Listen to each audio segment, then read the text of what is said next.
네, 안녕하세요. 마키네 식구 여러분. 네, 오늘도 여전히 월요일이 왔습니다. 요즘에는 제가 너무 피곤하게 임장을 다니는 바람에 하루가 어떻게 가는지 모르겠고 정리도 안 되네요. 그래서 퐁당퐁당 가야겠습니다.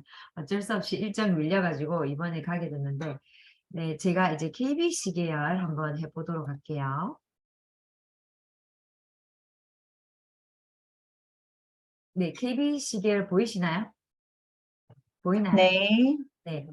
어, 제가 사실은 블로그를 쓰는 사람이 아니고 맨날 현장만 다니는 사람인데 요 한 2, 3일 내에 제가 블로그를 써야겠다는 이런 결심을 하고 일단 한 이틀 썼어요, 이틀. 근데 너무 힘드네요, 이게. 네, 저보고 현장을 가라고 하는 게 더 바를 것 같습니다. 네. 아무리 생각해도 저는 현장이 맞고 앉아서 글 쓰는 거는 좀 힘든 사람이에요. 그래도 오늘 라디오를 해야 되니까 제가 일단 블로그에 한번 써봤어요. 그래서 지금 보면은 KBC 계열 보니까 보시다시피 재미가 없더라고요. 상승이 하나도 없어서 재미가 없어서 사실 하기 싫은데 그래도 저희가 마키네 라디오를 하니까 억지로 제가 합니다. 이렇게 뭐든지 강제성을 띠는 게 좋다는 걸 다시 한번 느끼면서 제가 지금 뭐 따로 할 말이 없더라고요. 왜냐면 상승 지역이 없어서 대구, 인천, 수원 등 보시다시피 공급이 많은 지역은 완전 대폭락을 하고 있습니다. 그리고 전세도 마찬가지고 익산 0.17 올랐다고 하는데 제가 볼 때는 한 1,000만 원 오른 것 같아요. 그 중에 하나가 거래가 된 것 같다는 생각이 들고 지금 전세도 하락이 화성, 일산, 용인, 과천 지금 거의 하락이 안 된 지역이 없는데 톡방에서 일부 급매물이 소진되고 있다고 표현하는 지역이 어딘지 모르겠더라고요. 그래서 KBC 계열을 보니 이거는 지금 데이터가 요즘에 KBC 계열이 너무 늦게 나와서 사실은 제가 좀 유의한 자료가 아니다 이런 생각이 좀 드는데 지금 그나마 경기 안산 단원구에서 전화 문의가 좀 있다고 하고 급매물이 소진된다는 소리가 들립니다. 그리고 전세는 보증금 미반환 위험성이 높아지고 대출 이자가 크게 오르면서 전세 수요가 급격히 줄어가지고 급전세와 갱신 위주로만 거래가 되고 있다고 합니다. 네, 이거는 제가 이제 KBC 계열을 준비한 내용인데 이번에 제가 한번 올려드리고 싶은 게 뭐였냐면 네, 남포동 상권을 제가 갔다 왔잖아요. 상가를 원래 항상 저는 저 혼자 가서 상가 매물을 보고 했는데 이번에 상권을 돌아다니는 김에 한번 기록을 남기자 이렇게 해서 한번 체크를 해봤는데요. 지금 여기 빨간 땅 보이시죠? 제가 제일 좋아하는 빨간 땅 여기 남포동 상권인데 옛날에는 진짜로 이 동네가 비싼 동네였어요. 왜냐하면 일자리가 그만큼 많았기 때문에 보시면 세관이라든지 부두 연안 거리들이 있었거든요. 근데 제가 어제 돌아보고 나서 느낀 거는 뭐냐면 구도심 상권에 그 건물의 가격이 빠지지도 않고 거래도 잘 이루어지지 않고 있구나 이걸 좀 느꼈어요. 그래서 그 건물들 가격을 저희가 하나하나 찍으면서 걸었는데 요렇게 따닥따닥 붙은 우리가 옛날에 지어진 이런 상권들이 지금은 이렇게 허가도 안 납니다. 이런 지역들의 상권의 평당 가격이 4,200만 원이었어요. 예. 근데 임대료가 어 얼마나 나오는지 진짜 궁금하더라고요. 그래서 '와 너무 비싸다.' 이렇게 생각을 했었거든요. 그래서 쭉 정보를 떼어보니 여기는 근데 중앙동 먹자 상권이에요. 그래서 평일에는 그나마 어 사람들이 지나다니는데 주말에는 텅텅 비는 상권이거든요. 그래서 평일 장사만 할 수 있는 상권이에요. 그리고 조금 더 밖으로 대로변으로 나가니까 여기에 있는 이 큰 건물은 이 CU 건물인데 60억에 팔고 있는데요. 이 건물 같은 경우에는 보시면 평당 가격이 보시면 5,200만 원 정도. 원래 덩치가 큰 게 평당 가격이 조금 낮게 나오거든요. 그래서 일단 '아 이 정도구나.' 이렇게 파악하고 가면서 여기를 계속 돌았어요. 여기가 CU 쪽이거든요. 예 CU 쪽인데 여기에 이제 공영 주차장이 크게 있는데 여기가 중구청에 이전 고시가 되어 있는 자리라서 "주복이 들어올 확률이 있다."라고 이렇게 소문이 여기 있는 소장님들 사이에서 나 있더라고요. 그래서 여기가 주복이 들어오고 상권이 변화한다고 해서 '과연 여기 상권이 뜰까?' 라는 생각으로 계속 저는 이렇게 하나하나씩 찍으면서 걸었거든요. 그래서 지금 여기 보시면 쭉 돌면서 제가 느끼는 게 지금 공시 가격이 4천만 원이 지금 넘었잖아요. 개별 공시 가격이. 네, 이러다 보니까 여기가 가격이 일단 빠지지는 않고요. 여기 CU 이 코너 자리도 조금 비싸게 나와 있더라고요. 그래서 제가 이제 여기 정관장 이것도 한번 찍어 봤거든요. 네, 여기에 실거래가는 사실은 거래된 게 아니라서 안 나오는데 지금 보시면 공시지가만 해도 8억이에요. 8억. 39평 40이니까 맞죠? 그럼 평당 알겠죠, 대충. 네. 근데 여기에 지금 보시면 제가 조금 신기했던 거는 어떤 소장님이 이 건물을 낼 때 여기에 이게 하도 걸으면서 제가 이게 이렇게 되는 거구나. 네. 잠시만요. 죄송합니다.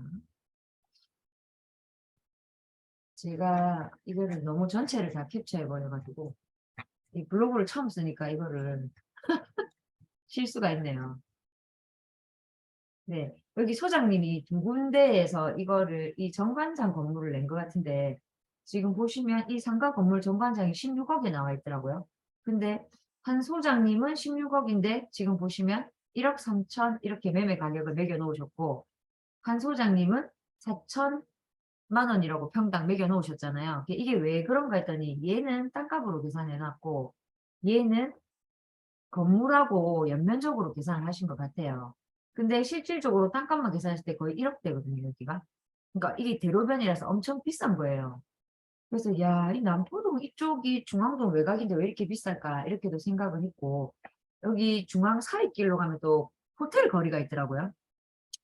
요 사이길에 호텔 여기가 최근 실거래가가 보시면은 14억 500만에 거래됐거든요. 그래서 얘는 또 평당 저는 땅값으로 계산했어요. 땅값으로는 2,400만 원 정도 안쪽에 있는 호텔이 거래가 되었어요. 이 이런 거를 제가 계속 돌아다니면서 계속 그 디스코랑 앱을 통해서 계속 매물 나와 있는 거 비교해 갖고 찍고 있는데 지금 보시면 여기도 다 상업지예요. 부두 쪽이에요. 부두 쪽이고 상업지. 그래서 여기가 파리바게뜨 이게 평당 한 7천 정도 되더라고요. 그래서 여기 완전 대로 8차선 있는 도로거든요.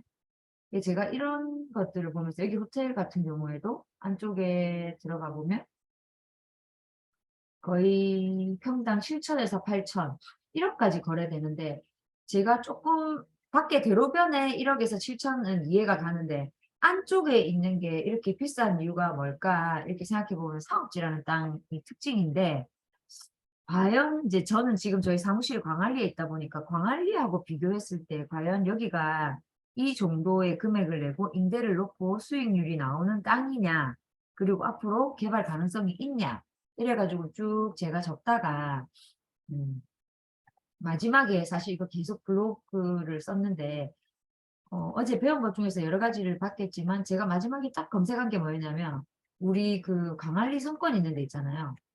네, 거기를 마지막에 검색을 했을 때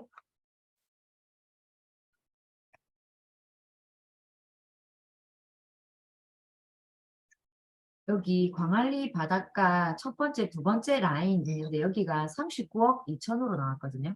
여기 바닷가예요, 광안리. 그래서 여기가 39억 2천에 상가 건물 2층 단독주택 요렇게 생긴 게 나왔어요. 네.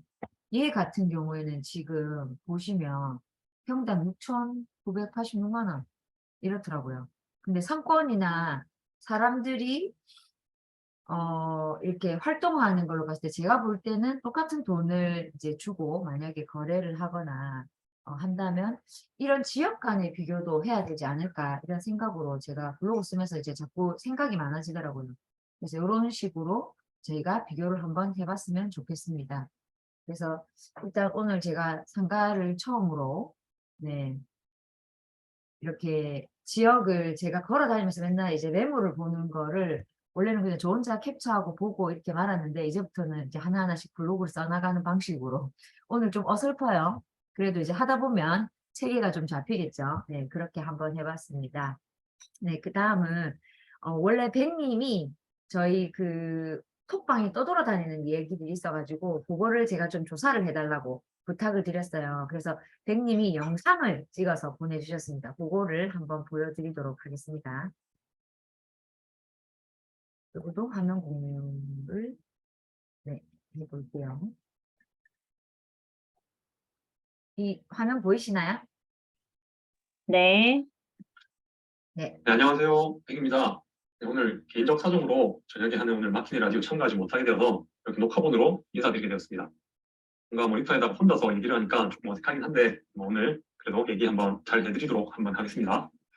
오늘은 최근에 카톡방을 보면 이런저런 각 지역들의 분위기를 전달해주는 정보들이 많이 올라오고 있는데요. 그게 이제 진짜로 그런지 한번 검증을 해볼 필요가 있다고 저는 생각을 해서 손품을 통해서 데이터를 보고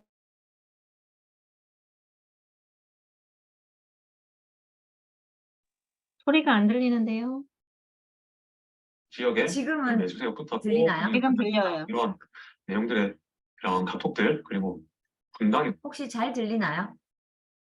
잘 들리던가요? 네, 지금 잘 들렸어요. 네. 아까 잠깐 안 들렸어요. 아, 네네. 소식들 이런 것들이 많이 돌아다녔는데요.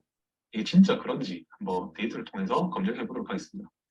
물론 데이터라는 게 후행하기 때문에 현장의 소식을 곧바로 반영하지는 못합니다. 하지만 지금까지 올라와 있는 데이터를 통해서도 어느 정도는 그 분위기를 가늠할 수 있다 생각하기 때문에 일단 데이터 기준 지금 현재 지역들의 분위기를 한번 보도록 하겠습니다. 보면 여기 여러 군데 지역들을 설명을 해놨는데 오늘은 일단 수원과 분당 정도를 한번 보도록 하겠습니다. 일단 시세경으로 수원의 거래량이 최근 어떻게 되는지 한번 확인해 볼게요. 이렇게 수원을 선택을 하고요.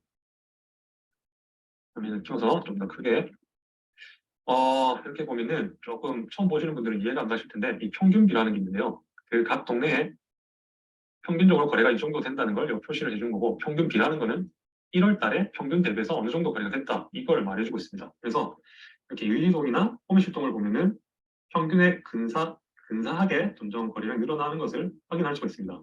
여기 숫자로도 표현이 되죠. 10건 24건, 20건 19건 이런 식으로 점점 거래량이 늘어나는 걸 볼 수 있고요. 원천동 같은 경우는 11월 달부터 이렇게 거래량이 점점 많아지고 있는 걸 알 수가 있습니다. 물론 망포동이나 영동동 같은 경우도 지금 거래량이 점점 늘어나고 있죠. 하지만 다른 데는 크게 눈에 띄는 곳은 안 보입니다. 그래서 이렇게 이런 원천동, 이휘동, 호미실동 이런 곳의 아파트를 통해서 시세는 어떻게 되고 있고 호가는 어떤지 한번 보도록 하겠습니다. 일단 거래량을 받고 수원의 약간 이휘동이나 원천동 한번 볼게요. 여기가 아마 광교죠. 광교에 지금 저는 미리 거래량을 봤기 때문에 이 자이언의 힐스테이트 아파트가 거래가 많이 되는 걸 확인을 했거든요. 나중에 아실이나 각각 이용하시는 어플들을 활용을 하셔서 한번 확인해 보시면 좋을 것 같아요. 여기 자이언의 힐스테이트를 보면 여기 초록색 점이 실거래가가 찍힌 거를 확인을 해주고요. 좀 키워볼게요. 그리고 빨간색 선이 평균 호가를 표현해주고 있습니다. 여기 보시면은 실거래가가 이렇게 보면 좀 확인이 힘드니까 쫙 보면은 이 아파트는 12월 달에 10억대 거래도 드문드문 보이던 아파트인데요. 1월 달을 보면 10억 거래가 하나가 있긴 하지만 11억 거래가 이렇게 3건이 더 많이 있는 걸 보여주고 있고 여기 최저 호가도 12억에 올라 있는 것을 확인할 수 있습니다. 아무래도 이런 효과도 올라가고 이런 걸 보면은 아무래도 바닥을 가지고 10억이나 11억 초반에 바닥 가격을 형성하고 최근에는 호가까지 올라가고 있는 모습을 보여주고 있는 것으로 판단되고요. 하나만 더 보면은 여기 광교의 대장 아파트인 중호 S클래스 같은 경우도 이런 실거래가 점들이 조금 올라가는 모습을 보여주고 있는 것을 확인할 수 있습니다. 평균 호가도 미미하지만 조금씩 올라가고 있고요. 그래서 광교는 확실히 바닥을 다지고 어느 정도는 반등을 하고 있구나 이렇게 판단을 할 수 있을 것 같습니다. 그리고 호매실동이 거래가 많이 늘어나는 모습을 보였는데요. 호매실동의 이런 그냥 수자인 바쿠원 아파트를 한번 확인해 볼게요. 마찬가지로 거래가 크게 없다가 이런 바닥 가격 4억 후반에서 5억 정도를 나타내 주다가 이렇게 조금 올라가는 모습을 보여주고 있거든요. 5억 2천도 찍었고 5억 1천도 보이고요. 물론 4억 9천도 보이는데 이 4억 9천이라는 가격이 22년 10월은 17층이 그런 정도의 가격이었는데 지금은 저층이 4억 9천을 지켰다. 이 말은 어느 정도 실거래가 자체도 조금 올라간 가격으로 지키고 있다는 걸 알 수 있고 그리고 최저 호가도 5억 7천에 지금 나와 있는 것을 확인할 수 있습니다. 확실히 호매실동도 이런 주요 리징 아파트는 바닥을 찍고 반등하는구나라는 것을 우리가 알 수 있습니다. 그리고 망포동도 많았는데 이런 힐스테이트 영통, 이런 신축 아파트나 네, 이런 아파트도 지금 저점 찍고 약간 실거래가도 올라가는 모습 보이죠.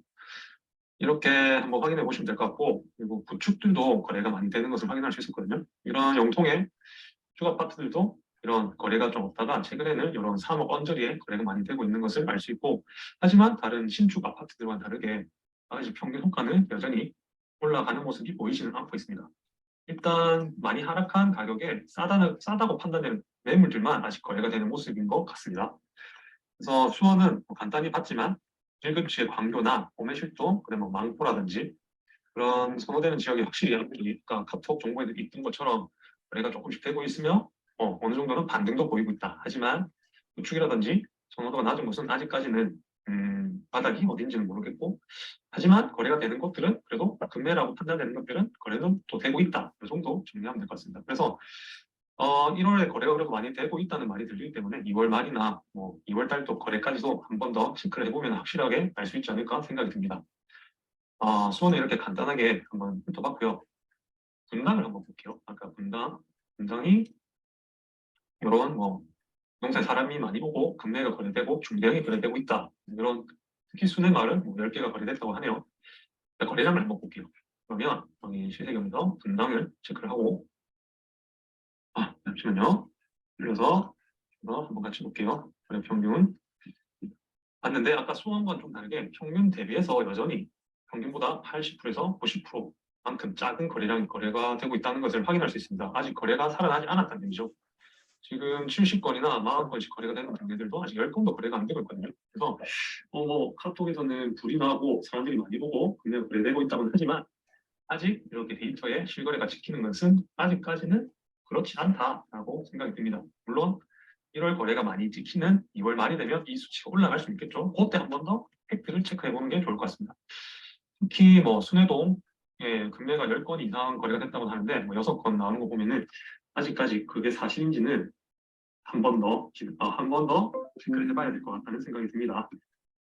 그래서 한 군데만 봐볼까요? 임해 청구 17억 5천 거래. 요거는 있는지 한번 볼게요.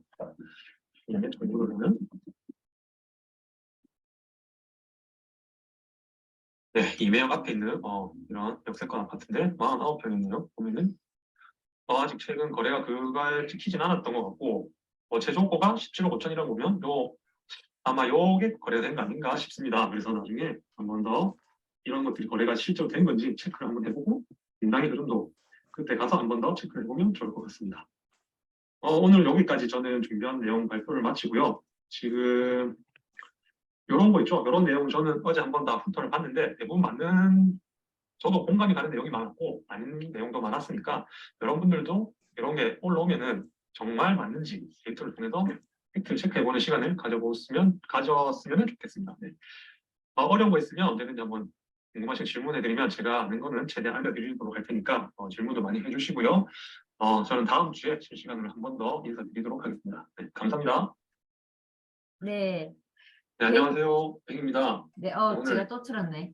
공유 중지하도록 할게요. 지금 백님 이제 거의 자기 거 녹화본 다 끝나가는데 들어왔어요. 지금 어쩔 수 없이 개인 사정상 못 들어와서 목소리를 할 수 없어가지고 지금 들어왔는데 엄청 분석 잘하셨죠? 네. 네. 네. 그리고 그래서 저희가 이렇게 톡방에 떠돌아다니는 것조차도 데이터로 검증할 수 있는 팀입니다. 그쵸? 그래서 너무 좋고, 네. 야, 이 백님 고맙습니다. 네. 또 마침 자기 거 할 때 왔어요.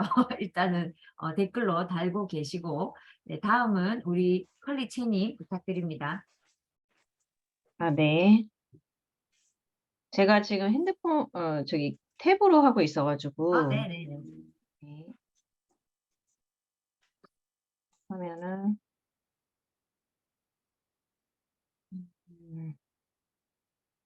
보이시나요? 보이시나요?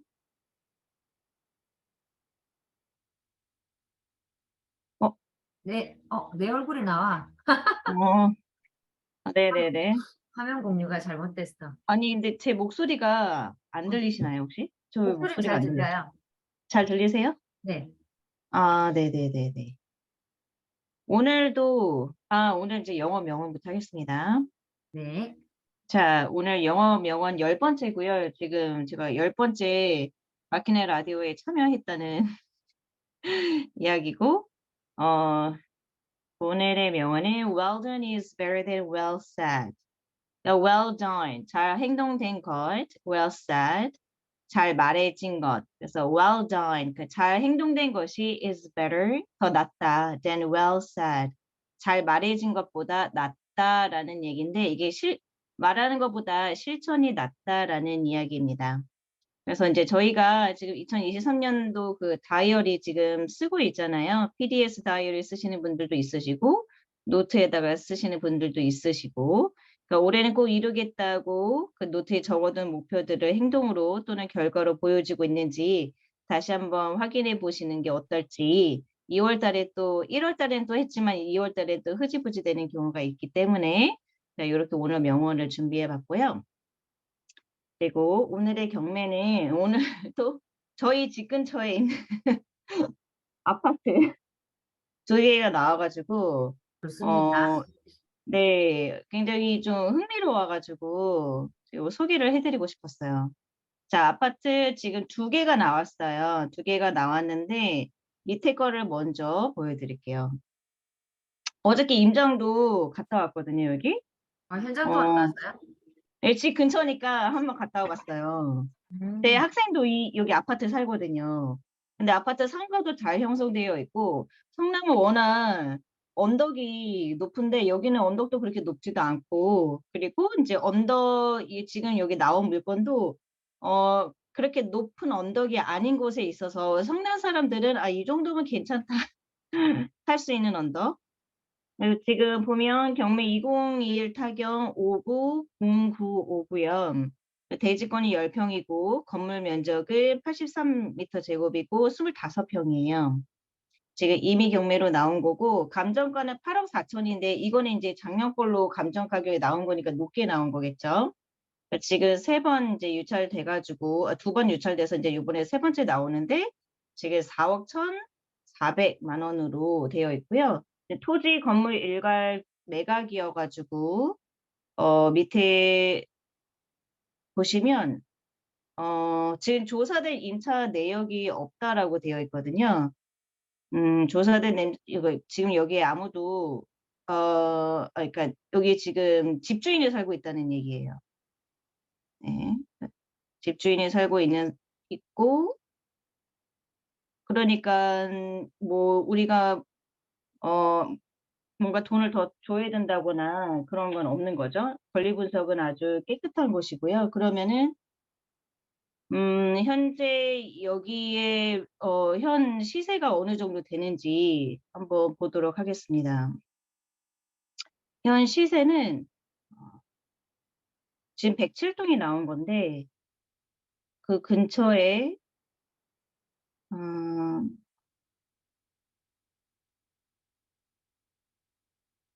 83 여기 7억 5천에 지금 현재 나온 게 있거든요. 83 미터 제곱.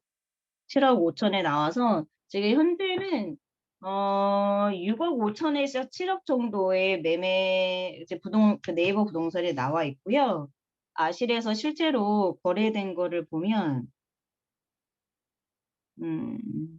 32 평이고 이게 지금 전세가 3억 5천인데 전세가 3억 5천인데 지금 최저가가 4억 1천이잖아요. 그러니까 한 4억 5천 정도 만약에 낙찰을 받을 수 있다면 3억 5천에 전세를 낼 수 있다. 넣을 수 있다. 그리고 음 2022년 8월에 매매가 7억 1,500에 거래가 됐던 내역이 지금 확인되고 있습니다. 그래서 어 지금 4억 대니깐 보면 아마 그래도 5억 대 이상으로는 낙찰이 될 것 같고 한 1억에서 2억 정도는 싸게 낙찰받을 수 있지 않을까라는 생각이 들고요.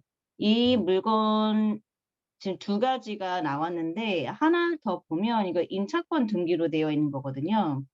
이거는 인제 상속된 물건이고 같은 비슷한 위치인데 이거는 지금 34평 조금 더 큰 거예요.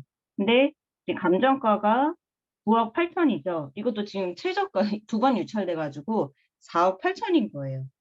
그래서 이거는 지금 현재 전세로 만약에 들어온다면 전세는 4억 정도에 맞출 수가 있고, 매매는 부동산 네이버 부동산에 나온 게 8억 5천에서 9억. 그리고 매매가 2021년 8월 달에 됐는데 이게 8억에서 9억 사이에 매매가 이루어졌던 기록들이 있더라고요. 그래서 이것도 5억이나 6억대 낙찰을 받으면 1억에서 한 2억 정도의 그 차익을 볼 수 있지 않을까라는 생각이 드는데, 지금 여기에 보면 이제 임차권 등기라고 해서 여기에는 지금 세입자가 있어요. 보증금이 1억에 월 90만 원으로 조문숙 씨라는 임차인이 있고요. 다행히 그 대항력이 없어서 저희가 낙찰을 받으면 이 사람한테 주지 않아도 되거든요. 그리고 이제 임차권 등기자라는 것은 이 사람이 지금 본인이 지금 이사를 나간 상태이고, 나중에 여기에서 이제 낙찰금에서 본인의 그 보증금을 이 순위 배당을 그 배당금을 신청을 했기 때문에 본인이 보증금 약간의 보증금을 이제 받아갈 수 있도록 그렇게 지금 신청을 해놓은 상황입니다. 그래서 일단은 물건이 깨끗한 물건이라고 할 수 있습니다. 그래서 현재 이런 물건들이 아파트가 굉장히 많이 유찰이 돼서 싸게 나와 있는데, 이거를 함부로 이렇게 낙찰 받기가 현금이 있는 분들은 지금 하면 너무 좋은 기회인 것 같고, 그리고 여기가 이제 위치적으로도 봤을 때 바로 대학교 옆이고요. 숭신여자 중학교도 있고 고등학교도 있고 밑에 중학교, 초등학교 다 있고, 여기 요 사거리가 학원가이거든요. 그러니까 학군도 되게 좋고 학원가이고, 그리고 이제 바로 뒤에가 공원에다가 이제 남산공원 쪽이기 때문에 공기도 되게 좋아요. 그래서 살기에는 제가 봤을 때는 굉장히 좋은 것 같습니다. 그리고 나중에 여기 신구대학교 근처에 지하철역이 생긴다는 이야기가 있거든요. 그래서 그런 호재도 있어서 지금이 해놓으면 아주 좋을 것 같은 생각이 듭니다. 네, 네, 이상입니다. 네, 너무 감사합니다. 아니, 근데 네. 여기 지금 4억 5천이나 뭐 이렇게 낙찰 받으면 엄청 싼 가격에 받는 것 같은데요. 나중에 클리치님도 세월이 흘러서 가격이 또 제자리로 갈 때 되면은, 아, 그때 이런 물건도 있었지. 라는 네. 생각이 아마 들 것 같아요. 네, 그래서 네, 이 물건이 앞으로 어떻게 낙찰금이 얼마나 될지 좀 궁금해서 나중에 이게 맞아요. 낙찰이 되면 맞아요, 그 맞아요. 결과도 한번 알려드리도록 하겠습니다. 네네네, 알겠습니다. 오늘 내용 너무 좋습니다. 네, 네, 감사해요. 네, 네, 다음은, 감사합니다. 네, 그루님 부탁드립니다. 예, 알겠습니다. 제 화면 공유할게요.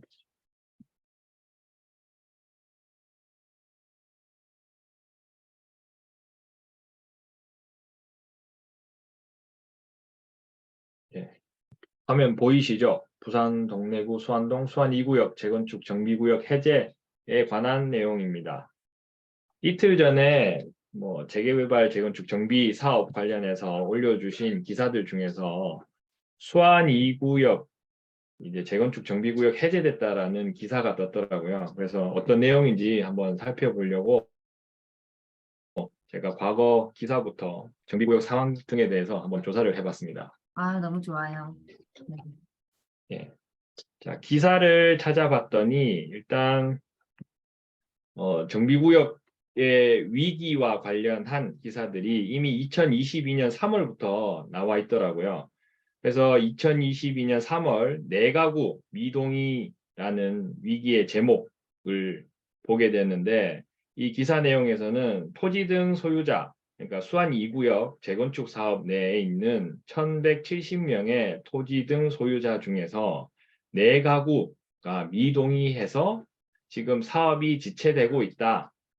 그만큼 이제 이 소유자들이 빨리 사업이 진행되길 원했지만 이제 지연되고 있다라는 기사였는데, 이 수안 2구역 구역에 대해서 살펴보니까 일단 위치상으로는 상당히 괜찮습니다. 수안역과 4호선, 부산의 지하철역이라 보시면 될 것 같아요. 동래구에 있는 수안동에 위치해 있는데 4호선 수안역과 1호선 교대역 사이에 위치해서 동네 상권과 교대역 부근의 인프라들을 다 누릴 수 있는 위치인데요. 꼭 수안 2구역뿐만 아니라 수안 1구역, 낭민 1, 거제 1구역, 수안 3구역까지 많은 곳에서 정비 사업들이 지금 진행되고 있었습니다. 그리고 수안 2구역은 이제 58,600 제곱미터 정도의 건폐율 30% 이하로 지금 용적률 281%까지 올려서 공동주택 약 1,400가구를 신축할 계획이었다고 하더라고요. 그래서 2005년도 9월에 기본 계획을 수립하고 17년도 5월에 정비구역 지정됐고 21년 4월에 추진위원회 승인했습니다. 그래서 시기도 아주 좋았죠. 부동산 활황기에 추진위원회 승인이 나면서 상당한 인기 몰이를 했었는데 이 안에 수안 2구역 안에 들어있는 10개 단지 중에서 이제 각 동별로 저희가 재건축을 진행하기 위해서는 조합 설립을 위해서 필요한 요건 중에 동별 과반수 동의가 필요하다는 내용이 있습니다. 여러분들 잘 아시겠지만 재개발에서는 볼 수 없는 이제 독소 조항이라고도 저희가 표현을 하고 있는데 한 동에서 과반수 이상이 동의를 해줘야지 저희가 조합 설립이 가능합니다. 그런데 여기는 10개 아파트 단지에서 총 32개 동이 있었는데 9개 세대가 사는 한 동에서 3세대만 찬성했고 또 10세대가 사는 동에서 5세대만 동의했습니다. 그러니까 지금 이 안에서 딱 3분만 더 동의를 해주셨으면 이미 22년도 중반 후반쯤 됐으면 벌써 조합이 설립되고도 남았을 구역인데 이분들 때문에 진행을 못하고 있다가 결국에는 시간이 지체되면서 이제 재건축을 진행하기 위한 조건을 맞추지 못했더라고요. 그래서 올해 어쩔 수 없이 이 구역을 해제시키겠다라는 시 지자체의 통보가 떨어졌고 지금 조합원들은 그 내용에 대해서 다시 반발하는 식의 이제 소송을 제기한다라고 진행이 이야기가 되고 있습니다. 근데 이 안에 구역이 진짜 사업성이 있는지 없는지 한번 보기 위해서 저는 또 나름대로 한번 대지 지분이랑 세대수 얼마 정도 나올지 계산을 해봤는데 지금 여기 안에 보시는 게 새 동네 1차, 제일장미, 대진, 수안, 무궁화까지 해서 수안 2구역에 묶여 있는 단지들이라고 보시면 됩니다. 그래서 이 아래쪽에 보시는 게 대지 지분 지금 표시가 되어 있는데 가장 큰 건 무궁화 제일 아래쪽에 있는 무궁화 단지가 14.8평이었고요. 그리고 수안의 경우는 7평밖에 안 됩니다. 그래서 총 다 합쳐서 평균적으로 내봤을 때 한 12평 정도 되더라고요. 실제적으로 이걸 개별 단지로 나눴으면 사업성이 이렇게 좋지는 않은 상황입니다. 그리고 전체 구역을 가지고서 신축 세대가 얼마만큼 나올지 한번 계산을 해봤더니 현재 세대수가 1170세대인데 이 구역 안에서 3종 일반으로 계산했을 때 약 한 1.0 정도, 그러니까 거의 1대1이라고 보시면 될 것 같아요. 그런데 이걸 통합으로 추진하다 보니까 용적률을 좀 높여주면서 1.2에서 1.3 정도의 사업성이 나온 것으로 보입니다. 그리고 지금 어쨌든 구역 자체는 해지될 가능성이 크기 때문에 저희가 이 해지된 걸 다시 되돌릴 수는 없을 것 같고 해지되고 나서 혹시나 저희가 기회가 있지 않을까라는 생각에 시세와 이제 전세가 어떻게 흘러가는지 한번 시세경 차트로 제가 네 단지들을 이제 그려봤는데요. 일단 이 빨간색 선이 지금 정비구역 지정과 추진위 승인 당시의 이제 모습이고 그 이후에 매가 차트는 이 파란색으로 그리고 갭이 지금 초록색으로 표시가 되어 있습니다. 전세와 매매의 갭. 그리고 여기 제일 아래쪽에 주황색이 전세 가격입니다. 그래서 추진위 승인하고 난 이후에 매매가는 안정적으로 유지되다가 부동산 상승기, 부산 전체 시장이 상승됐을 때 동일하게 큰 폭으로 상승을 했습니다. 그런데 여기 보셔야 될 게 전세가 자체가 변화가 없어요. 지금 이게 무궁화 아파트의 8위 타입, 그 다음에 수안 아파트의 8위 타입, 그리고 대진의 69 타입, 그리고 새 동네의 84 타입입니다. 그래서 4개 단지 모두 전세가가 지금 변화가 없고 18년도 가격 그대로라고 보시면 됩니다. 그래서 이게 아직 제 생각에는 구역 지정이 해제됐더라도 진입하기에는 조금 상황이 좋지 않다라는 생각이 들고 이후에 2월 달부터 아마 매매가가 많이 떨어질 것 같은데 매물들이 어떤 식으로 변할지 한번 보시고 나서 이 갭, 그러니까 어쨌든 저희 정비 사업에서 투자하기 위해서는 갭이 상당히 중요하기 때문에 갭이 좀 많이 줄어들게 되면 한번 이 동의율을 이미 많이 충족시켜 놓은 단지들 대상으로 한 번 더 투자 리스트에 올려놓고 살펴보면 좋을 것 같습니다. 네, 저는 오늘 여기까지 하겠습니다. 네, 감사합니다. 너무 분석을 잘 해주셔가지고 깜짝 놀랐어요. 야, 역시 가면 갈수록 점점점 다들 잘하시는 모습 보이고 이제 내가 문제네. 나 블로그 열심히 써야겠네요. 이제 연습해야 되겠어. 네, 다음은 그럼 지그재그님 발표해 주시겠어요? 네, 잠시 화면 공유하겠습니다. 네.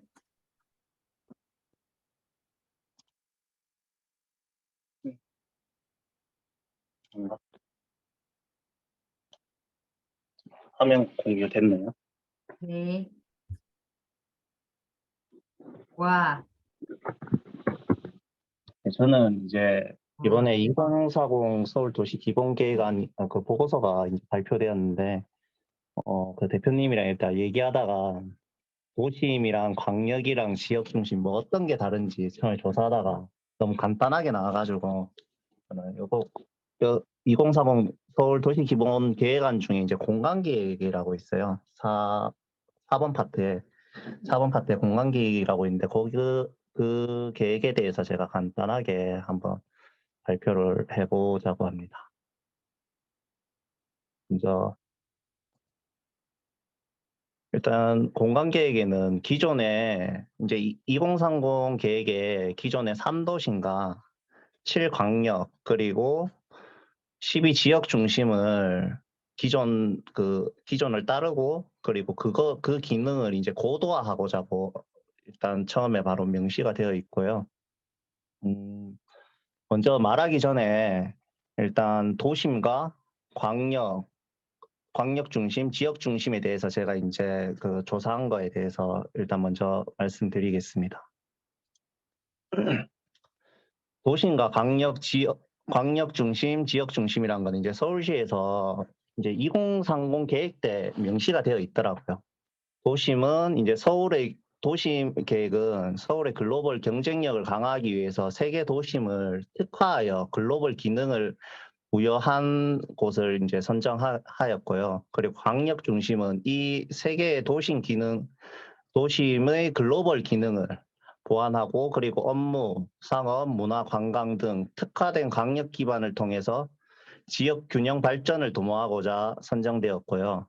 그리고 지역 중심은 권역 생활권별로 자족성을 제고하고 그리고 직주 균형 및 지역 고용 기반을 형성하고 주민의 삶의 질을 향상을 도모하고자 선정된 구역입니다. 그리고 그래서 3도심, 7광역, 12지역으로 서울은 선정하여 계획하고 그리고 공간 계획을 그렇게 수립하였습니다.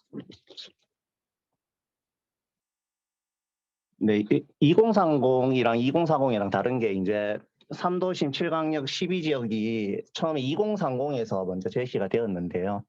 근데 2030에서는 굉장히 간단하게 한 줄 한 줄로 이렇게 다 설명을 했어요. 한강 도성 뭐 역사 문화 중심지, 뭐 영등포 여의도는 국제 금융 중심지, 강남은 국제 업무 중심지 이렇게 굉장히 간단하게 이렇게 설명을 해놨는데 2030에서는 좀 더 고도화를 좀 이렇게 고도화하고자 하는 의지가 보니까 있는 것 같았어요. 이렇게 자세하게 처음에 설명을 해놨더라고요. 그래서 제가 간단하게 여기 이제 발전 방향에 대해서 간단하게 이제 제가 조사한 거에 대해서 본 거에 대해서 간단하게 설명드리겠습니다. 일단 먼저 3도심의 발전 방향은 서울 도심은 아시다시피 이제 저희 서울에 이제 4대성이라 해야 되나? 사대문 안에 이제 그쪽에 이제 발전 방향에 대해서 얘기 드리는 건데, 이제 4+1이라고 이제 국가 중심축, 역사 문화 관광축, 그리고 남북 녹지축, 복합 문화축 이렇게 네 가지로, 그리고 글로벌 상업축 이렇게 해서 네 가지로 4+1으로 해서 도심 내 활력을 증진하고자 신산업 기반을 마련하여 이제 발전을 하고자 하는데, 원래 이제 4대성 안에가 보통 이제 서울에서 실질적으로 개발이 잘 안 이루어지는 곳이거든요.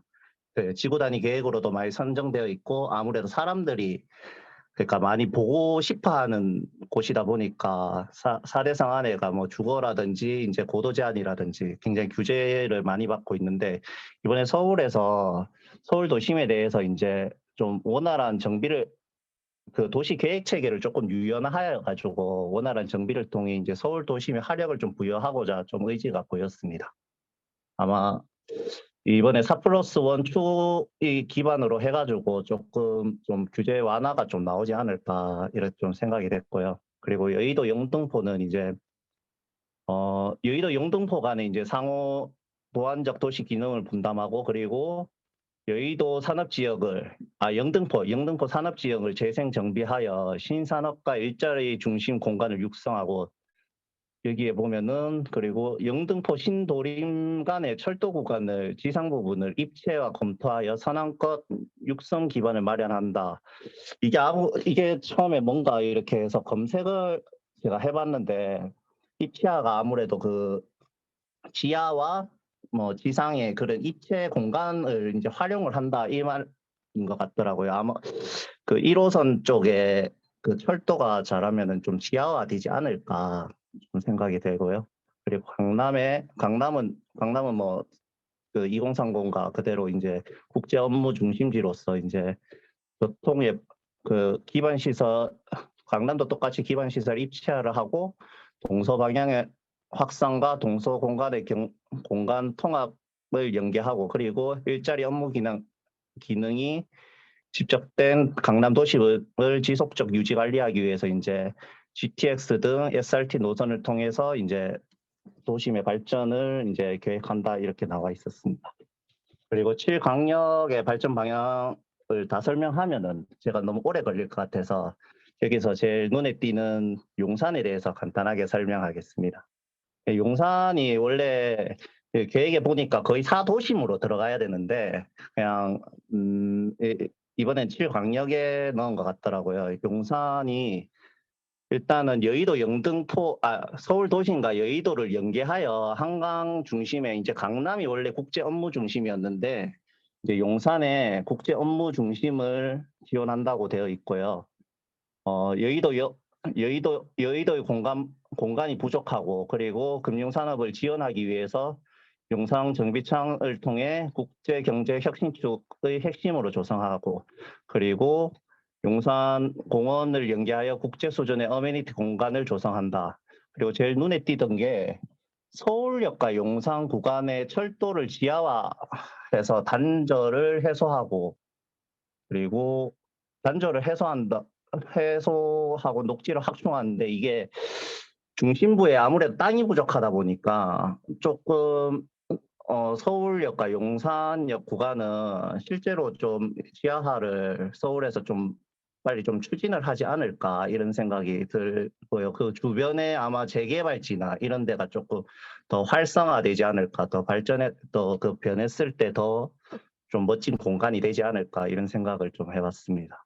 그리고 청량리, 왕십리, 상동 상계, 상암 수색, 마곡, 그리고 가산 대립, 잠실 이렇게 7강역 발전 방향에 대해서 서울시에서 설명을 하였고, 그리고 12지역은 동북권, 서북권, 서남권, 동남권 이렇게 도심권 이렇게 5권역으로 나눠서 총 동대문, 성수, 망우, 미아, 연신내 불광, 그리고 신촌, 마포 공덕, 목동, 공천, 사당 이수, 수서 문정, 천호 길동 이렇게 12지역이 선정되었습니다. 12지역은 거의 보니까 2030이랑 거의 비슷하게 진행된다고 제가 봤고요. 그리고 마지막에 이제 이렇게 12지역 말고 이제 그 외에 53지구 중심 및 그리고 역세권 활성화 방향도 나왔는데 이제 53지구 중심이 아마 지구 단위 계획을 이제 해가지고 이제 그 외의 권역을 이제 지구 단위 계획으로 이제 해가지고 이제 뭐 이제 그 주민들 생활 편의를 증진하고 이제 생활권 중심의 기능을 하기 위해서 선정을 한 것 같고요. 특히 여기서 조금 이제 서울시에서 좀 의지가 있도록 진행하는 게 이제 보행 일상권을 실현을 위해서 지구 단위 계획을 중심할 때 이제 역세권의 다기능 및 복합 개발을 추진한다고 이게 그 서울시에서 한 2년 전부터 계속 이제 이렇게 추진한다고 계속 말해왔던 건데 이번에도 역시 2040에도 이렇게 명시를 하고 그리고 처음에 계획안이 발표될 때 보행 일상권에 대해서 1번으로 올라갔거든요. 서울시에서. 그래서 아마도 지구 단위 계획을 중심할 때 역세권의 다기능 복합 개발을 추진하지 않을까 이런 생각을 많이 해봤습니다. 그리고 여기도 역세권이 표시되어 있네요. 역세권의 다양한 도시 계획적 지원으로 복합 기능 도입 및 지역 생활을 거점을 육성한다. 역세권에 대한 말이 굉장히 많이 나와 있더라고요. 역시 서울에서는 역세권을 고밀도 개발하려는 의지가 좀 많이 보였습니다. 그리고 또 이제 그 토지 이용 계획에 이제 그 밑에 이제 그 뭐지? 3도심 7광역 12지역 다음에 이제 토지 이용 계획에 대해서 설명하는 건데 이번에 눈에 띄는 게 기존에 이제 용도 지역이 이제 원래 지역마다 이제 구성이 되는데 용도 지역을 준수는 하되 서울만의 유연한 가이드라인을 제시해가지고 이제 좀 유연하게 서울시에서 원하는 이런 국가에서 원하는 것보다 서울시에서 원하는 방향으로 좀 이렇게 하고자 용도 지역제라는 이제 도시계획의 패러다임에 재전한 비욘드 조닝을 준비하는 것 같았어요. 이게 굉장히 눈에 띄었는데 이제 작년 2030에는 이제 층수, 뭐 상업지면은 뭐 51층, 35층 이렇게 정량적 기준을 정하고 관리하였으면은 이제 기존 용도 지역에 대해서 체계를 좀 폐지하고 비욘드 조닝이라는 개념만으로 서울만의 특수성 개발, 특히 이제 눈에 띄는 게 이제 그 35층 폐지라든지 뭐 이제 서울시에서 그런 것들이 이제 좀 서울시에서 좀 이렇게 서울시만의 경관이나 서울시만의 그 패러다임으로 이제 개발하겠다는 의지가 좀 보였고, 이거는 다른 지역에서는 안 하는 건데 한번 좀 지켜볼 필요가 있겠다 이렇게 생각하였습니다. 이렇게 명시가 되어 있어요. 이제 2040의 계획에 보면은 이렇게 명시가 되어 있고, 처음에 이렇게 명시가 되어 있고, 그 다음에 서울 용도지역제 관리 원칙에 대해서 이렇게 설명을 하고 있습니다. 아까 전에 제가 그 서울역에서 용산 구간을 설명했는데 서울시에서는 이제 지상철도 지하를 통해서 가용지 부족 이제 도심지의 가용지 부족 문제를 좀 해소하고자 하는 의지가 있는데요. 이제 특히 이제 또 뭐 이렇게 가용지 부족 문제도 해결하고 이제 단절과 소음, 진동 등을 방지하여 이제 새로운 활력 공간을 확보하고자 하고 그리고 특히 이제 서울 중심부의 가용지 문제를 해소하고자 그게 제일 중요한 것 같더라고요. 그래서 서울역에서 용산이 가장 먼저 그게 시행되지 않을까 이런 좀 생각을 해봤습니다. 요거는 서울 전역의 이제 지상철 구간을 나타낸 지도고요.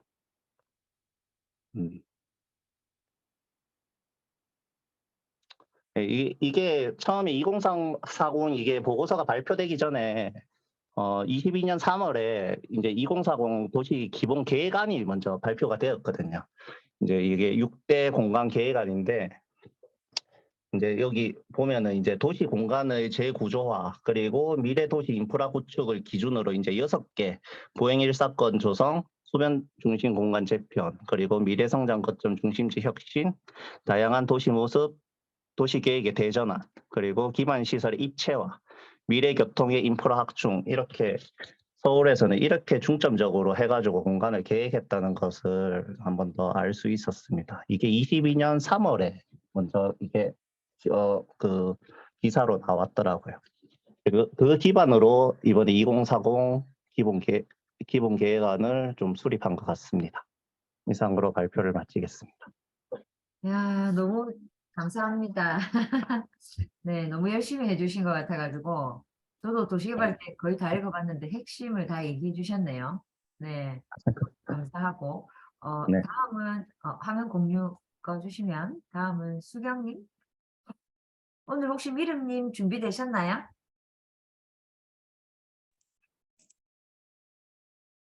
수경님 발표 좀 부탁드릴게요. 네, 수경님. 뉴스 발표해 주세요. 네. 네, 미래님. 잠깐만요.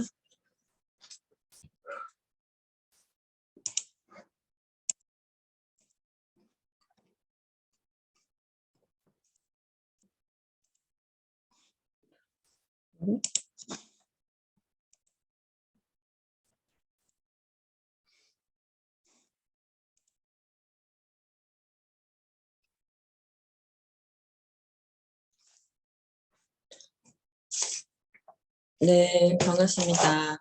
판다입니다. 들리나요? 네. 오늘 6월 6일 네, 한국경제신문 읽고 있습니다. 첫 번째 기사는 이제 경기가 최악은 지났고 이제 바닥을 지나지 않냐 이런 기사입니다. 작년에 기획재정부가 올해 경제성장률을 전망한 게 1.6% 정도였는데 오를 거라 했는데 바뀌었어요. 2% 정도 예상해 본다.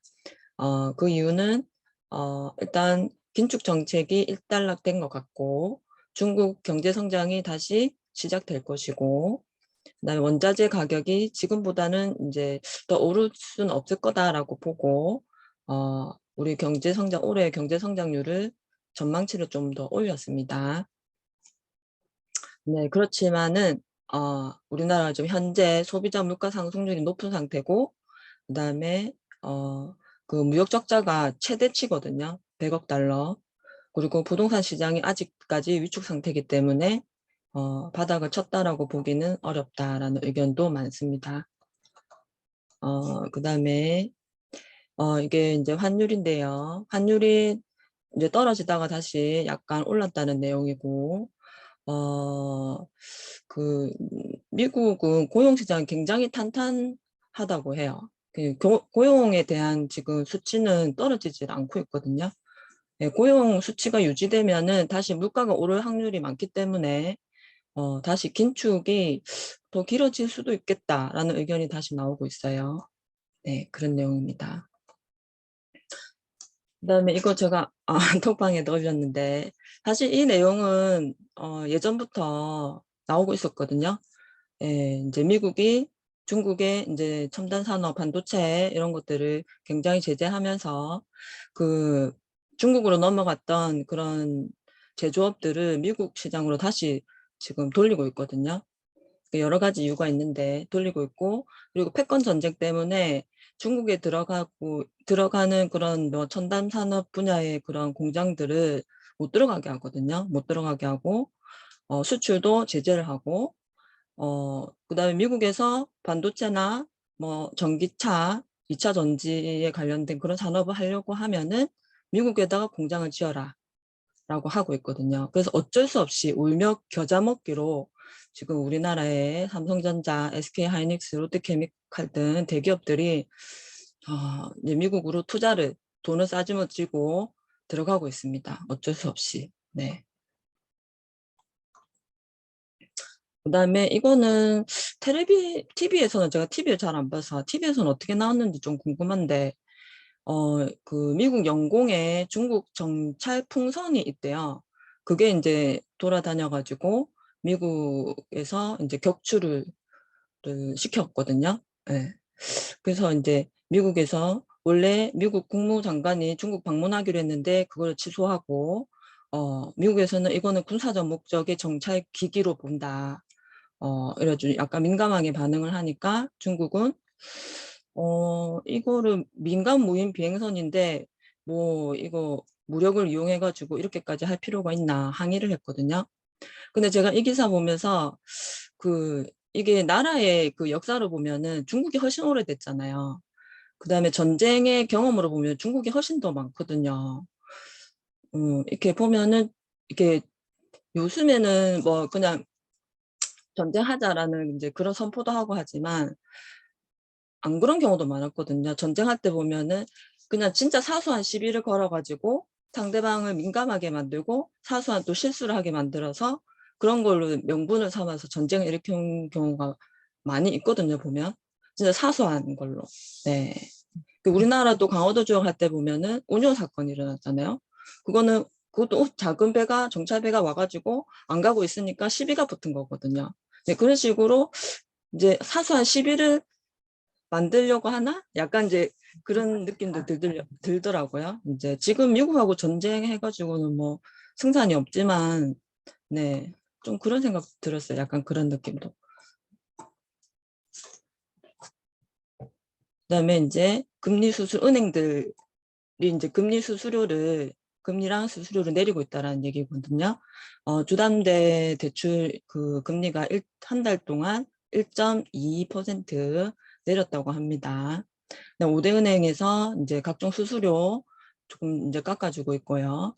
금융당국에서는 은행이 이제 과도하게 금리를 올리는 일이 없도록 해라라고 이제 이렇게 경고를 줬다고 합니다. 저도 이렇게 은행에서 왜 그거 이제 너무 그게 사업이 잘 돼가지고 자기 포상금? 뭐 이런 거 포상금 잔치했다 하고 막 그런 거 들으니까 좀 열받더라고요. 네. 포상금이 아니고 뭐지? 성과금. 성과금 잔치 뭐 이런 거. 좋네요. 부럽네. 진짜 열받더라고요.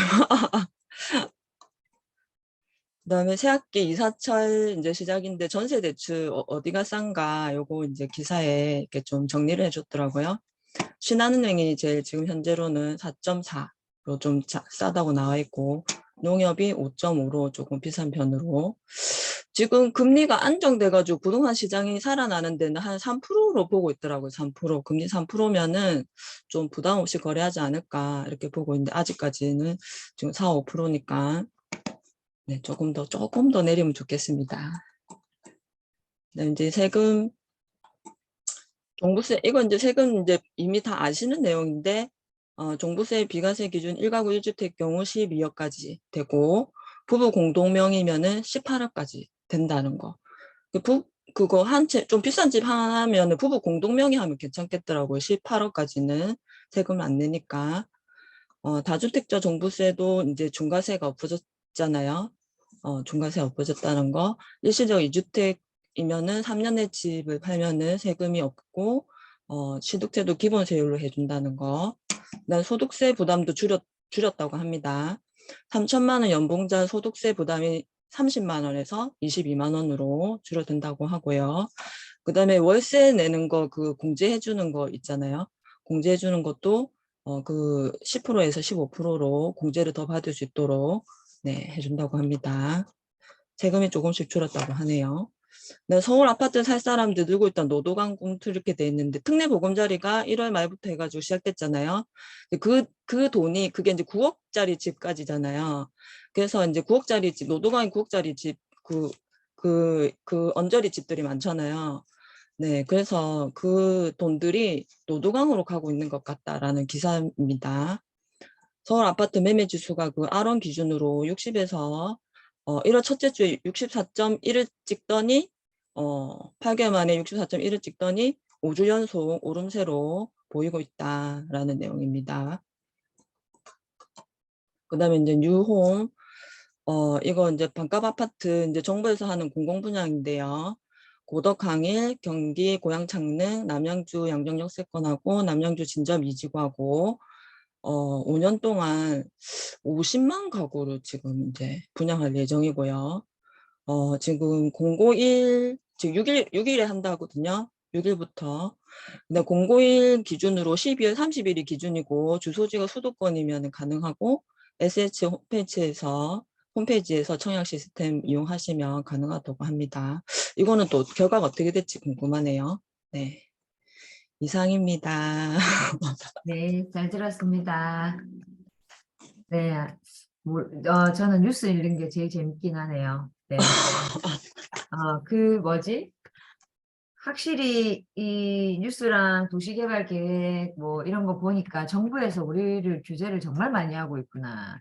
네, 이런 생각이 압도적으로 드네요. 네. 그러니까 뭘 쪼으니까 막 안 되고, 맞죠? 이제 좀 푸니까 또 살려고 하고, 이런 약간 우리가 우리 옛날에 짐 캐리 나온 영화에 트루먼 쇼 이런 거 있잖아요. 그 안에서 막 조종당하고 있는 느낌이 드는 거야. 네. 그래서 이런 거를 발표하는데 우리가 또 거기에 맞춰서 움직여야 되고 공부도 해야 되고 이런 생각이 드니까 참 아이러니하다 이런 생각이 드는데 또 모르면 당한다 이렇게 생각해서 공부를 안 할 수도 없고 어쩔 수가 없네요. 네, 오늘 다들 발표 너무 감사하고요. 네, 아무튼 저도 앞으로 열심히 이제는 저는 상권을 조사해서 준비를 해보도록 열심히 노력할게요. 각자 또 이제 재미있는 이야기거리들 가지고 와서 마키나 라디오를 풍성하게 만들도록 하겠습니다. 네, 감사합니다. 마키네 라디오 여기서 마치도록 하겠습니다. 수고하셨습니다. 네, 수고하셨습니다. 수고하셨습니다.